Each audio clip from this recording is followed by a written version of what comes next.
सफ़ेद, ये सिर्फ बर्फ़ है। और कहते हैं कि पिछले 3-4 साल में ऐसा तूफ़ान नहीं आया जैसे ये बर्फ़ का ये तूफ़ान आया है। ये देख सकते हैं आप, ये 5-6 फीट तक बर्फ़ पड़ी हुई है यहाँ पर, और कुछ जगहों पे 6 फुट से भी ऊंची बर्फ़ पड़ी हुई है। ये बिल्कुल, ये लैंडस्लाइड आई है यहाँ पे जी। ये लैंडस्लाइड अभी आई है डूंगा गली से पहले। यहाँ हम लोग अभी हैं, एयरफोर्स के लोग हमारे साथ हैं, ये क्लियर कर रहे हैं लैंडस्लाइड।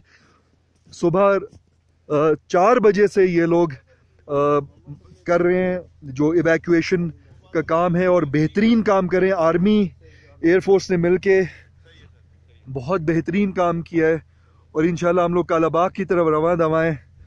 होपफुली ये बुज़ुर्ग देख लें, ये बच्चे, ये सारे के सारे, ये सारे जो है ये अल्हम्दुलिल्लाह यहाँ से इवैक्यूएट किया है उनको पाकिस्तान की आर्म फोर्सेस ने। पुश करे। क्या कहेंगे आप, कैसा आपका तजुर्बा रहा मिलिट्री के साथ रेस्क्यू के हवाले से? पाक आर्मी जिंदाबाद, उन्होंने बड़ा इफेक्टिवली हमें रेस्क्यू किया है, टाइम दी की है, और आज शुक्रगुजार हैं कि पाकिस्तान जैसी फौज